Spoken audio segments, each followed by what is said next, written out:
નમસ્કાર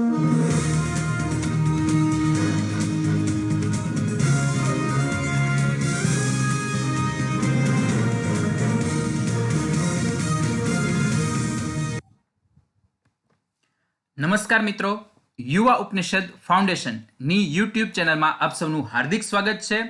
આજે આપણે આ વિડીયો લેક્ચરમાં ચર્ચા કરવાના છીએ ટુડેઝ કરંટ ક્વિઝ વિશે.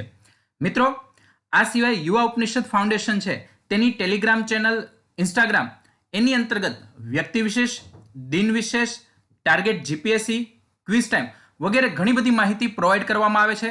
તો તમે તેની લિંક સાથે તમે જોડાઈ શકો છો. હવે થોડીક વાત કરી દો ટુડેઝ કરંટ ક્વિઝ છે એના વિશે. આની અંતર્ગત આપણે GPSC, PI, STI, DYSO, deputy મામલતદાર કે ક્લાસ 3 ની જેટલી પણ એક્ઝામિનેશન છે તેમાં કરંટ રિલેટેડ જે મોસ્ટ આઈએમપી ક્વેશ્ચન પૂછાઈ શકે એવા છે તેની આપણે ચર્ચા કરવાના છીએ. તો આજનો આપણો પહેલો પ્રશ્ન જોઈએ. પહેલો પ્રશ્ન છે કે તાજેતરમાં કયા દેશે વર્ચ્યુઅલ નોન એલાઇન્ડ મૂવમેન્ટ એટલે કે નામ શિખર સંમેલનની અધ્યક્ષતા કરી? ઓપ્શન છે ભારત, બી ઇન્ડોનેશિયા, સી અઝરબૈજાન ને ડી સર્બિયા. તો ચાલો મિત્રો, શું આન્સર આવે આનો? ગેસ કરો. તો આન્સર છે અઝરબૈજાન. તો મિત્રો, આના વિશે આપણે થોડીક ડિટેલમાં ચર્ચા કરી લઈએ. 4 મે 2020ના રોજ આપણા વડાપ્રધાન નરેન્દ્ર મોદીએ વિડીયો કોન્ફરન્સના માધ્યમથી આ નામ સમિટ છે એમાં ભાગ લીધો હતો. હવે ખાસ ધ્યાન રાખજો કે અહીંયા મોદી સાહેબે પ્રથમવાર નામમાં ભાગ લીધો હતો. આપણા પૂર્વ વડાપ્રધાન મનમોહન સિંઘ એમને પણ તહેરાનમાં જે નામ શિખર સંમેલન થયું હતું એમાં ભાગ લીધો હતો.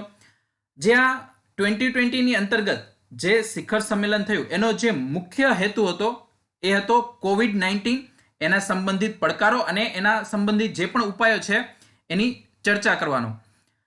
હવે થોડીક બેકગ્રાઉન્ડની વાત કરીએ તો 2016માં વેનેઝુએલા છે એની અંતર્ગત સમિટ થઈ હતી અને ત્યારબાદ 2019માં અઝરબૈજાન ખાતે નામ શિખર સંમેલન યોજવામાં આવ્યું હતું. મિત્રો, અહીંયા ખાસ ધ્યાન રાખજો કે અઝરબૈજાન છે એમને વર્ષ 2019 થી 2022 સુધી આ સમૂહના અધ્યક્ષ પદે રાખવામાં આવેલ છે.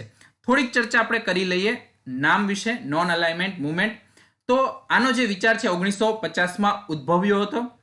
આપણા ભારતના વડાપ્રધાન જવાહરલાલ નહેરુ, ઇન્ડોનેશિયાના સુકર્ણો, ઇજિપ્તના જેમલ અબ્દેલ નાસિર અને યુગોસ્લાવિયાના જોસેફ બ્રોઝ ટીટો તથા ઘાના છે એના ક્વામે નક્રુ, આ બધા એમના સહસંસ્થાપક હતા.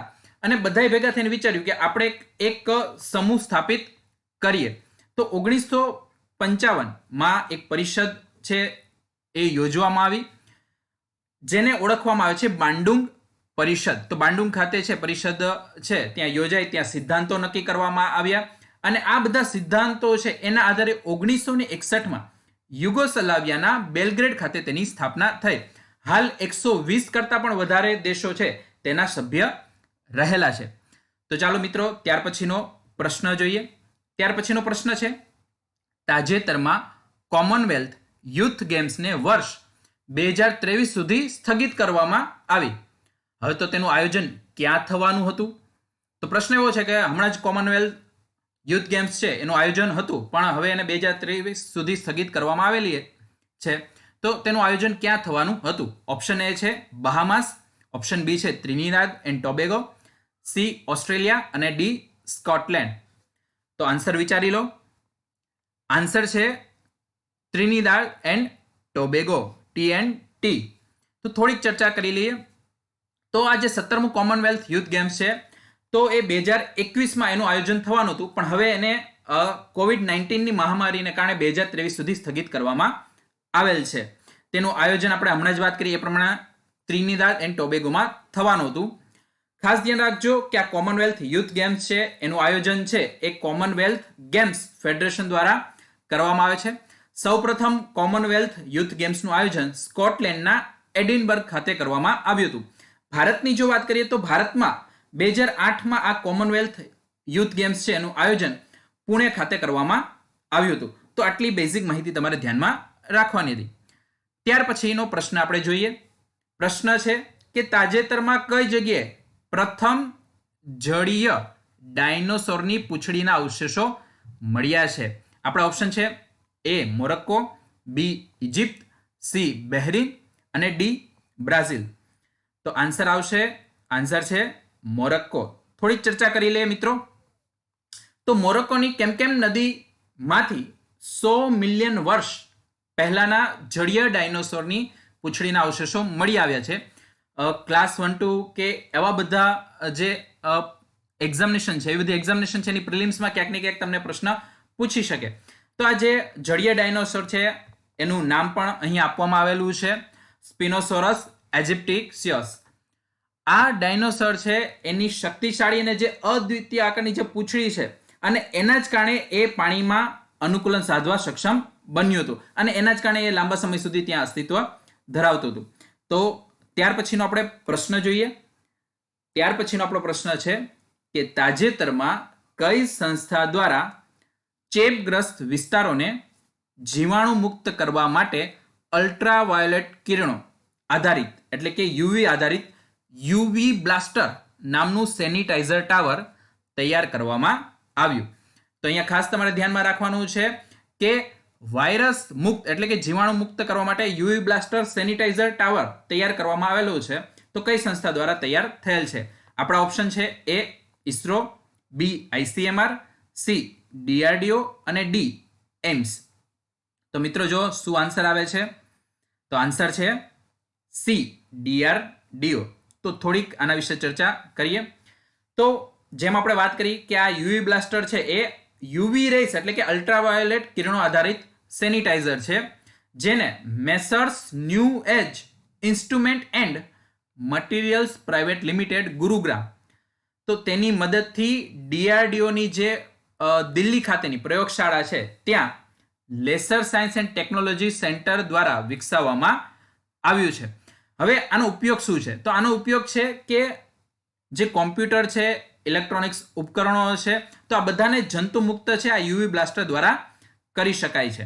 આ સિવાય જો વાત કરીએ તો ડીઆરડીઓ છે એમને COVID-19 તો જે છે એના જીવાણુ છે એને નાશ કરવા માટે એક માઇક્રોવેવ અતુલ્ય એ સેનિટાઇઝર વિકસાવ્યું છે.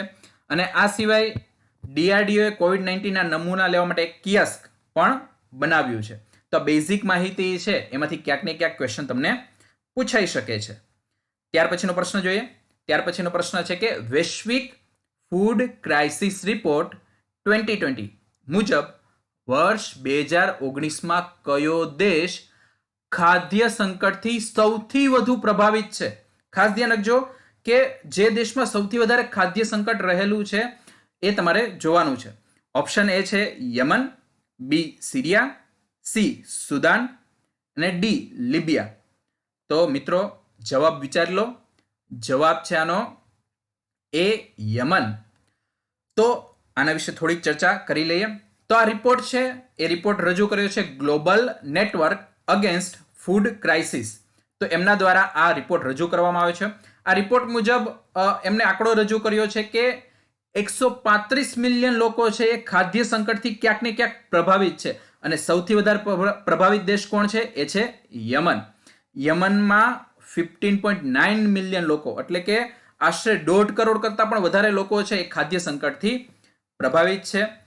તો અહીંયા ખાદ્ય સંકટની વિરુદ્ધ એક પહેલ યુરોપીય સંઘ, પછી વિશ્વ ખાદ્ય કાર્યક્રમ અને ખાદ્ય અને કૃષિ સંગઠન, આ તો એમના દ્વારા એક પહેલ શરૂ કરવામાં આવી હતી. અને આ પહેલનો મુખ્ય ઉદ્દેશ્ય જે હતો કે ખાદ્ય સંકટમાં જે પોષણ અને ખાદ્ય સુરક્ષા દરેકને પ્રોવાઈડ કરવી. અને સાથે સાથે એક લક્ષ્ય પણ આપણે રાખેલું છે, એ છે ઝીરો હંગર. તો એના માટે પણ આખી ટીમ છે એ મહેનત કરી રહી છે. તો આપણે ઝીરો હંગર ગોલ એ સસ્ટેનેબલ ડેવલપમેન્ટ એજન્ડા જે 2030 છે એમાં અંતર્ગત આપણે જે અલગ અલગ ગોલ રાખ્યા છે એમાંનું પણ આ એક ગોલ રહેલું છે. તો ઝીરો હંગર ગોલ પણ આપણે યાદ રાખવાનું છે, સસ્ટેનેબલ ડેવલપમેન્ટ એજન્ડા, અને એની અંતર્ગત જેટલા ગોલ ડિસાઇડ કર્યા છે તો એની ડિટેલ પણ આપણે એકઠી કરવાની છે. તો ત્યાર પછીનો પ્રશ્ન જોઈએ. ત્યાર પછીનો પ્રશ્ન છે તાજેતરમાં ભારતીય નૌસેનાએ વિદેશમાંથી ભારતીયોને પરત લાવવા કયું ઓપરેશન શરૂ કર્યું? સિમ્પલ પ્રશ્ન છે કે નૌસેના છે તો એમણે વિદેશમાંથી જે ભારતીયો છે એને પરત લાવવા માટે કયું ઓપરેશન શરૂ કર્યું છે? આપણા ઓપ્શન છે એ સમુદ્ર મંથન, બી સમુદ્ર મદદ, સી સમુદ્ર રાહત અને ડી સમુદ્ર સેતુ. તો મિત્રો આન્સર વિચારી લો. તો આપણો આન્સર છે ડી સમુદ્ર સેતુ. તો સમુદ્ર સેતુ વિશે થોડીક ચર્ચા કરી લઈએ. તો તાજેતરમાં જ વિદેશમાંથી ભારતીયોને સમુદ્ર માર્ગે પરત લાવવા માટે આપણી જે નૌસેના છે એમને સમુદ્ર સેતુ ઓપરેશન શરૂ કર્યો છે. આ ઓપરેશનનો અર્થ થાય સમુદ્ર પુલ, કે આ પુલ દ્વારા આપણે વિદેશમાં જે આપણા ભારતીયો રહેલા છે તો એમને આપણા દેશ સુધી આપણે પરત લાવી શકીએ. તો આ જે અભિયાન છે એની અંતર્ગત 2 જહાજ INS જસવાલ અને INS મગર છે એમને માલદીવના માલે બંદર ખાતે મોકલવામાં આવ્યા હતા. પ્રથમ ચરણમાં આપણે 1000 જેટલા ભારતીયો છે એને પરત લાવવાના છીએ. તો આ બેઝિક માહિતી આપણે ધ્યાનમાં રાખવાની હતી. ત્યાર પછીનો આપણો પ્રશ્ન છે કે તાજેતરના સમયમાં 5 આઈસ 5 આંખો 5 આઈસ પર ચર્ચા કરવામાં આવી છે. તે સંદર્ભમાં અસત્ય કથન કયું છે? મિત્રો ખાસ ધ્યાન રાખજો, અહીંયા પ્રશ્ન શું પૂછવામાં આવ્યો છે કે જે આ 5 આઈસ છે એ ગ્રુપની ચર્ચા છે તો એમાં અસત્ય કથન કયું છે? સત્યની વાત નથી કહી. શું પૂછ્યું છે? અસત્ય, ઇનકરેક્ટ સ્ટેટમેન્ટ કયું છે? તો પહેલા સ્ટેટમેન્ટ જોઈ લઈએ. સ્ટેટમેન્ટ એ USA, UK, ઓસ્ટ્રેલિયા, ન્યુઝીલેન્ડ અને કેનેડા તેમાં સામેલ છે. બી તેને વુહાન ઇન્સ્ટિટ્યૂટ ઓફ વાયરોલોજીનું હાલમાં જ નિરીક્ષણ કર્યું. સી તે એક સ્પેશિયલ ઇન્ટેલિજન્સ ગ્રુપ છે. અને ડી 1943માં તેની સ્થાપના થઈ હતી. તો મિત્રો આપણે જોવાનું છે કે આમાંથી અસત્ય કથન કયું છે. તો આપણે આન્સર જોઈએ. આન્સર છે આન્સર બી, તેને વુહાન ઇન્સ્ટિટ્યૂટ ઓફ વાયરોલોજીનું હાલમાં જ નિરીક્ષણ કર્યું.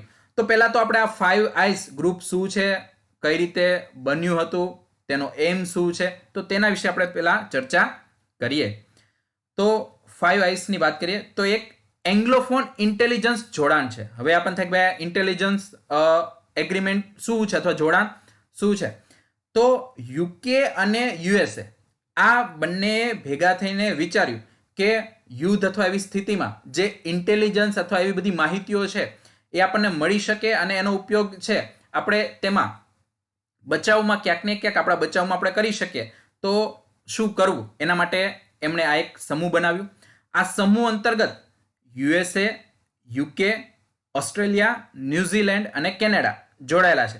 એટલે 5 દેશો જોડાયેલા છે. તો એમના આધારે નામ પાડવામાં આવ્યું 5 આઈસ.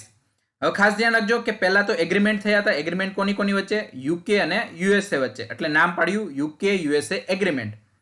અને એનો મુખ્ય હેતુ શું હતો કે જે પણ ઇન્ટેલિજન્સ એની જે ગુપ્ત માહિતીઓ છે એ આપલે કરવી, આદાન પ્રદાન કરવી, એના માટેની આ સંધિ કરવામાં આવી. આ સંધિનો કાર્યકાળ છે એ બીજા વિશ્વયુદ્ધ દરમિયાનનો છે. બીજા વિશ્વયુદ્ધ દરમિયાન જે ઇન્ટેલિજન્સ બાબતો છે એ મેળવવાની જરૂર પડી એના આધારે UK અને USA છે કરાર કર્યા હતા. તો 1943માં બ્રુસા, BR અને USA, BR બ્રિટન માટે અને USA અમેરિકા છે એના માટે. તો બ્રુસા એગ્રીમેન્ટ થયા અને પછી એગ્રીમેન્ટનું નામ રાખવામાં આવ્યું UK USA એગ્રીમેન્ટ.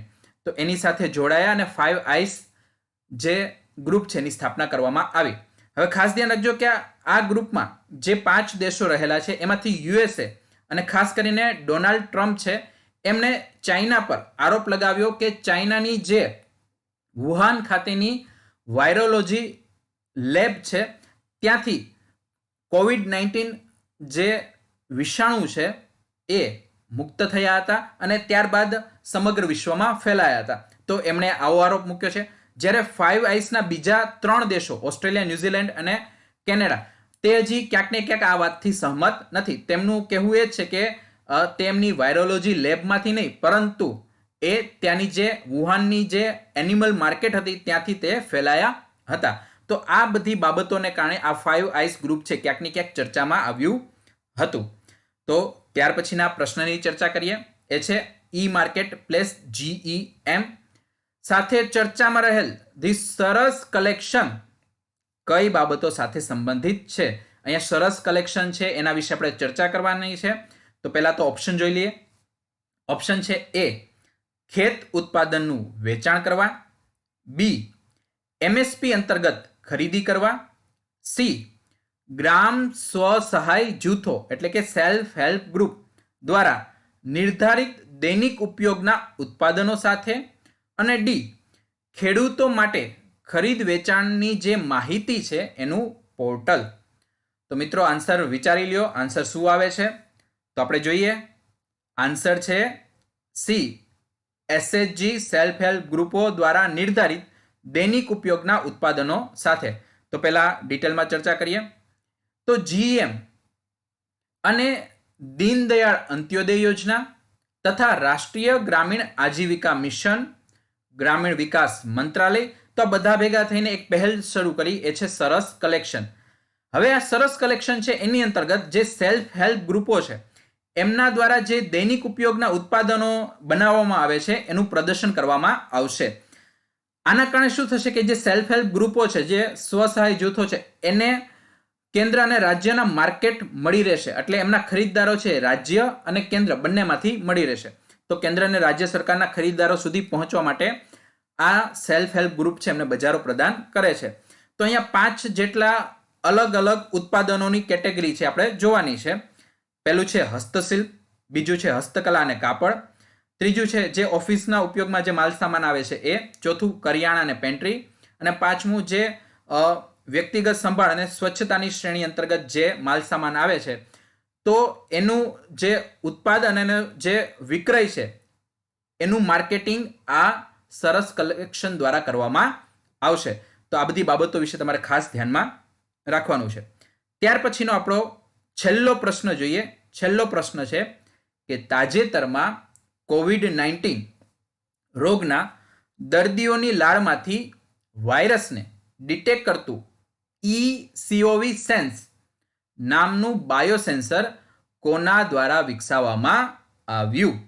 તો અહીંયા ઓપ્શન આપેલા છે. A DRDO Defence Research and Development Organisation, B Council of Scientific and Industrial Research CSIR, C National Institute of Virology, and D National Institute of Animal Biotechnology. તો મિત્રો answer વિચારી લો. તો આપણો આન્સર છે answer D National Institute of Animal Biotechnology NIAB. તો થોડીક ચર્ચા કરી લઈએ. તો NIAB ની વાત કરીએ તો એમને આ ECOV એટલે COVID સેન્સર નામનું બાયોસેન્સર વિકસાવ્યું છે. એનું કામ જોઈ લઈએ. તો COVID-19 રોગના જે દર્દીઓ એમની જે લાળ છે તો એમના નમૂનામાંથી તે 10 થી 30 સેકન્ડમાં એ ડિટેક્ટ કરી શકશે કે તે COVID-19 થી અસરગ્રસ્ત છે કે નહીં. તો સેન્સર કઈ રીતે કામ કરે છે થોડીક ચર્ચા કરી લઈએ. તો આ જે સેન્સર છે એમાં જે ડિવાઇસ આવેલી છે એમાં જે ઇલેક્ટ્રોડ છે એ ઇલેક્ટ્રોડ એ ક્યાંક ને ક્યાંક COVID-19 રોગના જે વાયરસ છે એની એન્ટીબોડીથી કોટેડ કરેલા હોય છે. એટલે સિમ્પલ તમારે માનવાનું કે ઇલેક્ટ્રોડ છે એની ઉપર જે COVID-19 વાયરસ છે એનું એન્ટીબોડી ઉપર રાખેલું છે. હવે જ્યારે આપણે આ જે શંકાસ્પદ વ્યક્તિ છે એનું લાળનું સેમ્પલ છે આ ડિવાઇસ ઉપર રાખીએ તો જે કોટેડ કરેલું ઇલેક્ટ્રોડ છે એનું જે એન્ટીબોડી છે એ અને જે લાળની અંતર્ગત જે એન્ટીજન છે એ બંને વચ્ચે ક્રિયા પ્રતિક્રિયા થશે, એટલે રિએક્શન થશે. એટલે એન્ટીબોડી અને એન્ટીજન વચ્ચે પ્રતિક્રિયા થશે અને આ પ્રતિક્રિયાને કારણે ડિવાઇસમાં ઇલેક્ટ્રિક પ્રવાહ પસાર થશે. અને જો ઇલેક્ટ્રિક પ્રવાહ પસાર થાય તો આપણને તરત ખ્યાલ આવી જશે કે આ વ્યક્તિ છે એ COVID-19 થી અસરગ્રસ્ત છે. તો આ ટેકનોલોજી અત્યારે વિકસાવવામાં આવેલી છે. તો મિત્રો અહીં આપણે આટલા પ્રશ્નોની ચર્ચા કરી. આ સાથે આજના આપણા વ્યક્તિ વિશેષની થોડીક ચર્ચા આપણે કરી લઈએ. આજના વ્યક્તિ વિશેષ છે મૃદુલાબહેન સારાભાઈ. શા માટે આપણે ચર્ચા કરી રહ્યા છે? કારણ કે 6 મેના રોજ 1911ના રોજ એમનો જન્મ થયો હતો. એટલા માટે આજે આપણે 6 મેના રોજ એની ચર્ચા કરી રહ્યા છે. તો બેઝિક ડિટેલ એમની જોઈ લઈએ. તો 1928માં એમણે કોલેજનું શિક્ષણ ગુજરાત વિદ્યાપીઠ ખાતે લીધું હતું અને નાનપણથી જ તેઓ મહાત્મા ગાંધીથી ખૂબ જ પ્રભાવિત હતા. એમની જેટલી પણ ચળવળ મૂવમેન્ટ થતી હતી એમની સાથે એઓ ક્યાંક ને ક્યાંક જોડાયેલા હતા. તો એમણે ગાંધીજીની હકલથી દાંડી સત્યાગ્રહમાં ભાગ લેવા માટે પોતાનું શિક્ષણ જ છોડી દીધું. અને આ સાથે સાથે ગાંધીજીએ જે વિદેશી વસ્તુઓ અને સંસ્થાઓનો બહિષ્કાર કરવા માટે વાત કરી, તો એમના કારણે પોતાનો જે ઉચ્ચ અભ્યાસ છે એ કરવા માટે પોતે વિદેશ જવાના હતા, તો વિદેશ જવાની પણ એમને ના પાડી દીધી. ત્યારબાદ જે કોંગ્રેસની જે એ સમયમાં જે વાનર સેના હતી, જે એક બાળ કાર્યકરોનું જૂથ હતું, એમાં પણ એઓ જોડાયા. 1927માં રાજકોટમાં યુથ કોન્ફરન્સમાં એમણે સહાય કરી. ત્યારબાદ દાંડી સત્યાગ્રહની વાત કરીએ તો એ કોંગ્રેસ સેવા દળમાં જોડાયા અને જે વિદેશી ચીજ વસ્તુઓ છે એનો બહિષ્કાર થયો, તો એના કારણે બ્રિટિશરોએ એમની ધરપકડ પણ કરી. એક ખાસ અગત્યનું ધ્યાન રાખજો કે 1934માં જ્યોતિ સંઘ સંસ્થાની તેમણે સ્થાપના કરી. આ જે સંસ્થા છે એ અમદાવાદ ખાતે આવેલી છે અને આ સંસ્થા છે એ ક્યાંક ને ક્યાંક મહિલાઓ ને એમ્પાવર કરવા, એમનું આત્મસન્માન વધારવા માટે કાર્યરત રહેલી છે. આ સાથે જ 1934માં તેઓ ઓલ ઇન્ડિયા કોંગ્રેસ કમિટી છે એના ગુજરાતના પ્રતિનિધિ તરીકે પણ ચૂંટાયા હતા. ત્યારબાદ 1946માં જવાહરલાલ નહેરુએ તેમની નિમણૂક કોંગ્રેસ પક્ષના જનરલ સેક્રેટરી અને કોંગ્રેસ વર્કિંગ કમિટીના સભ્ય તરીકે પણ કરી હતી. જ્યારે દેશ આઝાદ થવામાં હતો ત્યારે નોઅખલીમાં જે હુલ્લડો ફાટી નીકળ્યા હતા, તો એ સંદર્ભે તેમણે પોતાનું રાજીનામું આપ્યું અને ગાંધીજીની સાથે તેઓ ત્યાં ગયા હતા. અને ભારતના જ્યારે ભાગલા પડ્યા ત્યારે શાંતિ સ્થાપવામાં તેમનું અતુલનીય યોગદાન રહેલું હતું. અને 27 ઓક્ટોબર 1974ના રોજ તેમનું અવસાન થયું. તો આજના આપણા વ્યક્તિ વિશેષની ચર્ચા અહીંયા જ સમાપ્ત થાય છે. એક લાસ્ટ આપણે ક્વોટ જોઈ લઈએ. આજની આપણી ક્વોટ છે, સોક્રેટિસે કહ્યું છે, the secret of change is to focus all of your energy not on fighting the old but on building the new. અહીંયા સોક્રેટિસે એ કહ્યું છે કે જો તમારે કંઈ બદલાવ લાવવો છે તો તમારી જે એનર્જી છે, જે તમારી ઉર્જા છે, એને જૂની બાબતો પાછળ વેડફો નહીં, પરંતુ જે નવી બાબતો છે, નવા વિચારો છે, એના સર્જન પાછળ તમારી પૂરેપૂરી એનર્જી છે એને લગાવી દો, જેથી સમાજમાં બદલાવ લાવી શકાય. તો મિત્રો, આ ક્વોટ સાથે આજનો આપણો વિડીયો લેક્ચર છે અહીંયા સમાપ્ત કરીએ. જો તમને આ વિડીયો છે એ પસંદ આવ્યો હોય તો વધારે તમે એને લાઈક કરજો અને શેર કરજો. જય હિન્દ, જય Bharat. Stay home, stay safe.